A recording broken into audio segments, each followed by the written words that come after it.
اگلا فتنہ مساوات مرد و زن، کہ مرد عورت دونوں برابر ہیں، دونوں شانہ بشانہ۔ نعرہ ہے مساوات مرد و زن کہ عورت مرد برابر، اور اس نعرے پر بخدا نہ کبھی عمل ہو سکتا ہے نہ ہوا ہے۔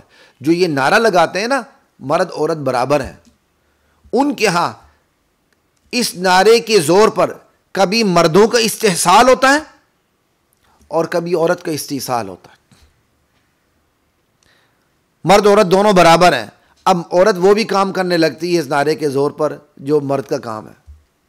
اس کے قریب کوئی نہیں پھٹکتا مغرب میں، اس کی مدد کرنے کے لیے عورت کے کوئی قریب نہیں جاتا، کیوں؟ عورت مرد کی شانہ بشانہ آ چکی ہے، وہ مرد کی پھر ہمدردی اس عورت کے ساتھ ختم ہو چکی ہیں۔ جبکہ ہمارے اس گئے گزرے معاشرے میں بھی کوئی عورت کو ہاتھ لگا کے تو دیکھے، یہاں تک کہ عورتیں بازاروں میں، عورتوں میں یہ عادت بہت ہوتی ہے مردوں کی نسبت، چوریاں کرتی ہیں مارکیٹوں میں، بازاروں میں چوریاں کرتی ہیں۔ دکانداروں نے کیمرے بھی لگایا ہوتے ہیں، اپنی 2 کیمروں سے بھی دیکھ رہے ہوتے ہیں کہ عورت آ چکی ہے، اب احتیاط کرو۔ میں سیدھی بات کرتا ہوں، عورت کو اچھی لگے بری لگے، عورتیں مردوں کے مقابلے میں زیادہ چور ہوتی ہیں، ورنہ جائیں مارکیٹوں میں، ہم نے بھی مشاہدہ کیا ہے۔ اور یہ ضروری نہیں ہوتا جو چور ہوتی ہیں وہ محتاج ہوتی ہیں، بڑی لینڈ لارڈ قسم کی ہوتی ہیں کہ وہ غریبوں کو پیسے بھی دے رہی ہوتی ہیں، لیکن مارکیٹوں سے چوری کرنے کا ان کو ایک نشہ ہوتا ہے۔ لیکن یہاں جو بات بتانے کا مقصد یہ ہے کہ عورت چوری بھی کرتے ہوئے پکڑی جائے، ہمارے معاشرے گرے پڑے، اس معاشرے میں پھر بھی عورت کا لحاظ کیا جاتا ہے۔ اگر عورت پر کوئی مرد ہاتھ اٹھائے تو پھر اس مرد کی خیر ہمارے معاشرے میں نہیں ہوتی، چاہے وہ عورت کی غلطی کیوں نہ ہو۔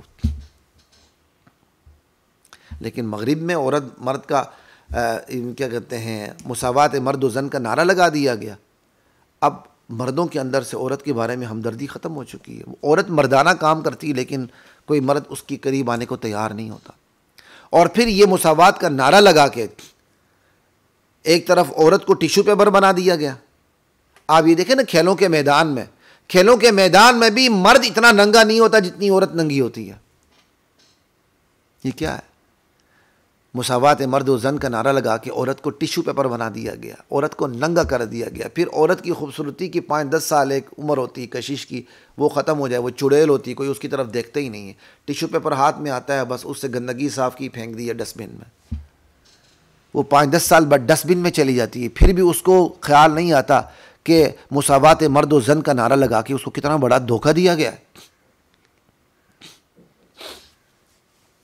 پھر مساوات مرد و زن کا نعرہ لگا کر کہیں مرد کا استحصال ہوتا ہے کہ جب وہاں مرد عورت کی چھٹی کرواتا ہے، اپنے عقد نکاح سے نکال دیتا ہے، تو کتنی بڑی جائیداد مرد کا عورت لے اڑتی ہے، اس میں مرد کا نقصان ہے۔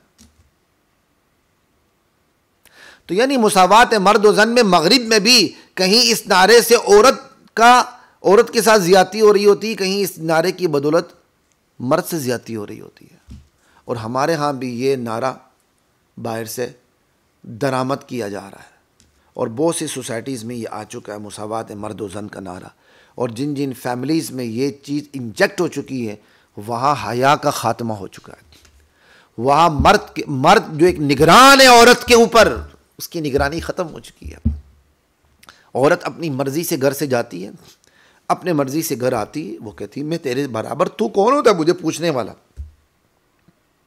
یہاں تک کہ لڑکیاں کلاس فیلوز کو اپنے گھروں میں بلاتی ہیں، سارا کچھ ہو رہا ہوتا ہے۔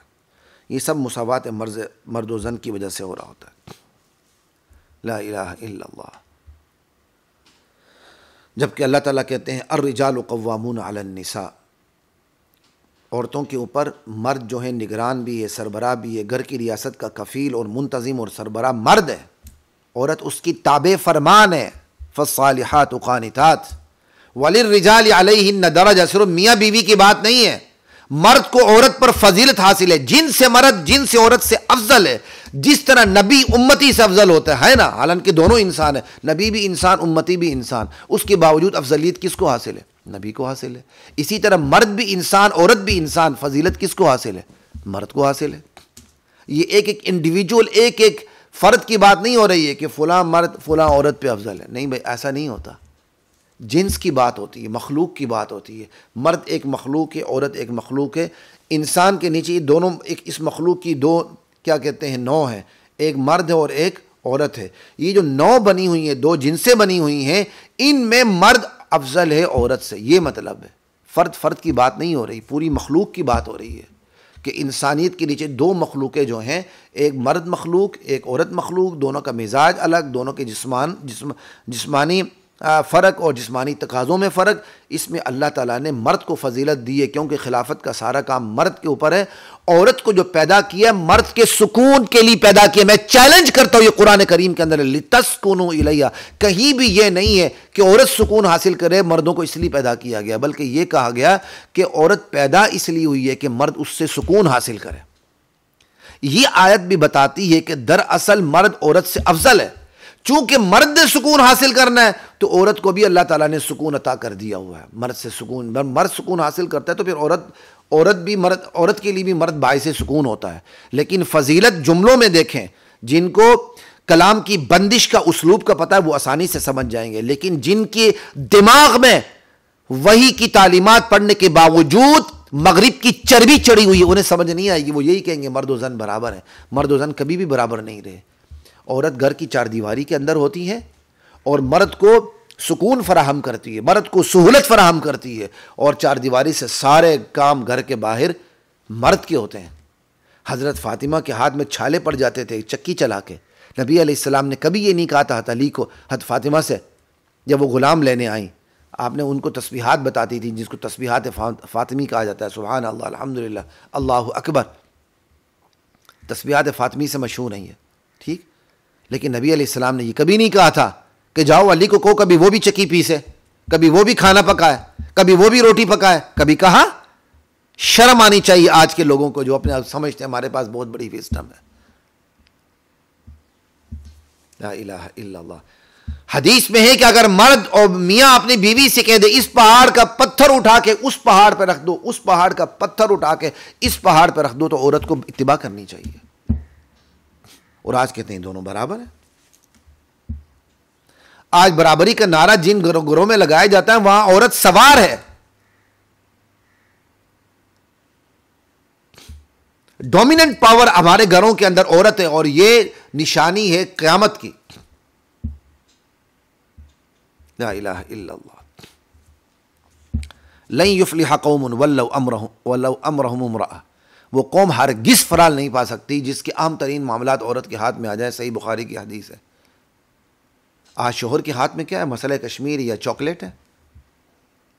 بیٹے نے کہا نا ہمارے گھر میں بڑا اتحاد ہے، بڑے بڑے سارے کام ابا جی کے ہاتھ میں، چھوٹے چھوٹے سارے کام ماما جی کے ہاتھ میں ہیں. سیانے نے پوچھ لیا وہ بڑے کام کون سے ہیں؟ کہا کس رشتہ دار کے گھر آنا ہے، کس کے گھر جانا ہے، کس کے گھر آنا جانا ہے، کس سے تعلق قائم رکھنا ہے، کس سے تعلق قائم نہیں رکھنا، بابا جان کو پاکٹ منی کتنی دینی ہے، گھر کا خرچہ کیسے چلانا ہے، ہماری شادیاں کہاں کرنی کہاں نہیں کرنی، بہنوں کی شادیاں کہاں کرنی کہاں نہیں کرنی ہے. یہ سارے چھوٹے چھوٹے کام ماما کے ہاتھ میں، اس میں ماما کی چلتی ہے، ابو کی نہیں چلتی. تو سیانے نے کہا بھائی پھر بابا جان کے ہاتھ میں کیا ہے؟ کہا مسئلہ کشمیر، فلسطین، چچنیا، بوسنیا، غزہ، یہ سارے بڑے بڑے کام ابو کے ہاتھ میں، ابو جو کہتے ہیں ابو کی مانی جاتی. آج شوہر کے ہاتھ میں مسئلہ فلسطین اور کشمیر ہے بس، یا شوہر کے ہاتھ میں چاکلیٹ ہے. ایک ماں نے اپنے بچوں سے کہا، لطیفہ بنا ہوا نا، یہ لطیفے ہمارے معاشرے کے مزاج کی عکاسی کرتے ہیں. ماں نے اپنے بچوں سے کہا جو میری بات مانے گا، جو میرے اشاروں پر چلے گا، کہے گا، سنے گا، بیٹھے گا، کھائے گا، پیے گا، سوئے گا، آئے گا، جائے گا میرے اشاروں پر، اسے میں چاکلیٹ دوں گی. بیٹے نے برجستہ جواب دیا ماما ایسے تو ساری چاکلیٹ بابا جان لے جائیں گے. تو آج بابا کے ہاتھ میں چاکلیٹ ہے اور مسئلہ کشمیر ہے اور کچھ بھی نہیں ہے. اور یہی ہے مساوات مرد و زن کا نعرہ جس نے ہمیں یہ دن دکھایا. اس مساوات مرد و زن کی وجہ سے لوگوں کو ایمان مکروہ لگنے لگا ہے اور کفر اچھا لگنے لگا ہے. کیوں؟ جو ایمان ہے اس کی تعلیمات تو یہ کہ مرد افضل ہے، عورت اس کی تابع ہے.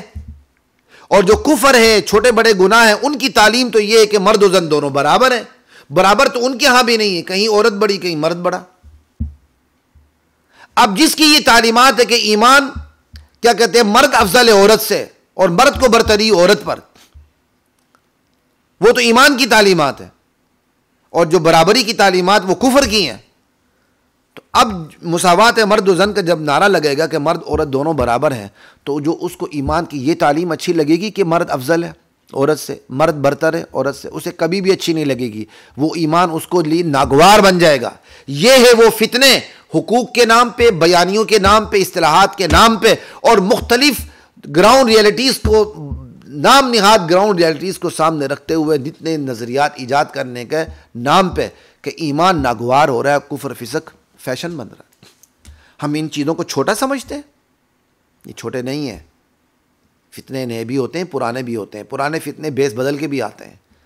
ہمارے علماء کو اگر معاشرے کے اندر ان رچ بس کے کام کرنا ہے، معاشرے کی نفسیات کو سمجھ کے کام کرنا ہے، تو ان کو پرانے فتنوں کے ساتھ ساتھ نئے فتنوں پر بھی ان کی گرفت ضروری ہے۔ پرانے فتنے قرآن کریم نے بیان کر دی ہیں، انہی پرانے فتنوں پر آپ کی پوری گرفت ہو تو آپ کو نئے فتنوں کی سمجھ آئے گی، پھر آپ لوگوں کو سمجھائیں گے کہ جو آج تمہارے سامنے جدید بیانی رکھے جا رہے ہیں یہ فتنے ہیں، تمہارے ایمان کو آلودہ کر رہے ہیں یہ فتنے۔ لیکن اگر ہمیں نئے فتنوں کا پتہ ہی نہیں ہوا تو پھر ہم کیسے بتائیں گے لوگوں کو کہ بھائی انسانیت، نام نہاد انسانیت، ہیومینٹی فتنہ ہے، جمہوریت فتنہ ہے، فریڈم آف اوپینین فتنہ ہے، مساوات مرد و زن فتنہ ہے۔ مولوی صاحب کو خود پتہ ہوگا تو وہ بتائے گا نا، اگر اس کو ہی پتہ نہیں یہ کیا چیز ہے، اس نے لکیر کا فقیر بننا ہے اور 10 سال سے ایک تقریر کو رگڑا لگاتے ہوئے بیان کرنا ہے تو عوام کو کیا پتہ چلے گا؟